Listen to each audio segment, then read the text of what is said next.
اے پیغمبر صلی اللہ علیہ وآلہ وسلم، مسلمانوں سے کہہ دو کہ جب تم عورتوں کو طلاق دینے لگو تو ان کی عدت کے شروع میں طلاق دو اور عدت کا شمار رکھو، اور خدا سے جو تمہارا پروردگار ہے ڈرو، نہ تو تم ہی ان کو ایام عدت میں ان کے گھروں سے نکالو اور نہ وہ خود ہی نکلیں، ہاں اگر وہ صریح بے حیائی کریں تو نکال دینا چاہیے، اور یہ خدا کی حدیں ہیں، جو خدا کی حدوں سے تجاوز کرے گا وہ اپنے آپ پر ظلم کرے گا۔ اے طلاق دینے والے، تجھے کیا معلوم، شاید خدا اس کے بعد کوئی رجعت کی سبیل پیدا کر دے۔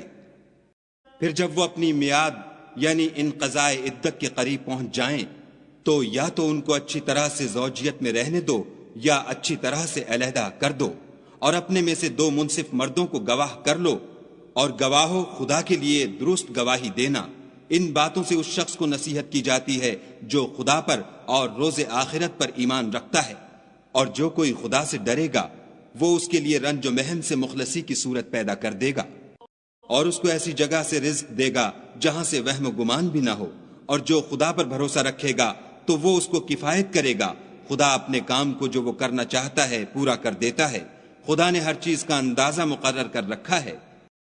اور تمہاری مطلقہ عورتیں جو حیض سے نا امید ہو چکی ہوں، اگر تم کو ان کی عدت کے بارے میں شبہ ہو تو ان کی عدت 3 مہینے ہے، اور جن کو ابھی حیض نہیں آنے لگا ان کی عدت بھی یہی ہے،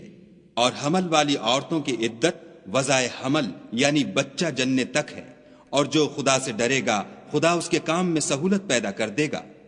یہ خدا کے حکم ہیں جو خدا نے تم پر نازل کیے ہیں، اور جو خدا سے ڈرے گا وہ اس سے اس کے گناہ دور کر دے گا اور اسے اجر عظیم بخشے گا۔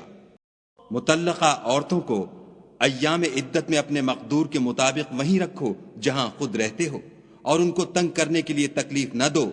اور اگر حمل سے ہوں تو بچہ جننے تک ان کا خرچ دیتے رہو۔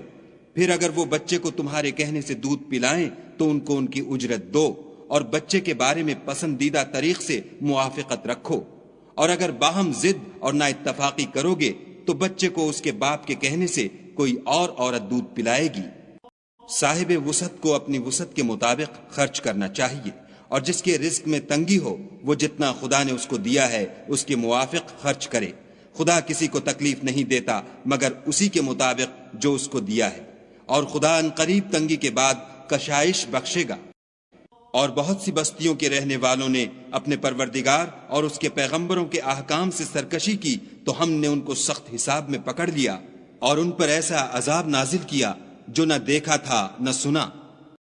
سو انہوں نے اپنے کاموں کی سزا کا مزہ چکھ لیا، اور ان کا انجام نقصان ہی تو تھا۔ خدا نے ان کے لیے سخت عذاب تیار کر رکھا ہے۔ تو اے ارباب دانش جو ایمان لائے ہو، خدا سے ڈرو، خدا نے تمہارے پاس نصیحت کی کتاب بھیجی ہے، اور اپنے پیغمبر بھی بھیجے ہیں جو تمہارے سامنے خدا کی واضح المطالب آیتیں پڑھتے ہیں، تاکہ جو لوگ ایمان لائے اور عمل نیک کرتے رہے ہیں ان کو اندھیرے سے نکال کر روشنی میں لے آئیں، اور جو شخص ایمان لائے گا اور عمل نیک کرے گا ان کو باغہائے بہشت میں داخل کرے گا، جن کے نیچے نہریں بہ رہی ہیں، ابد الآباد ان میں رہیں گے۔ خدا نے ان کو خوب رزق دیا ہے۔ خدا ہی تو ہے جس نے 7 آسمان پیدا کیے، اور ویسی ہی زمینیں، ان میں خدا کے حکم اترتے رہتے ہیں تاکہ تم لوگ جان لو کہ خدا ہر چیز پر قادر ہے، اور یہ کہ خدا اپنے علم سے ہر چیز پر احاطہ کیے ہوئے ہے۔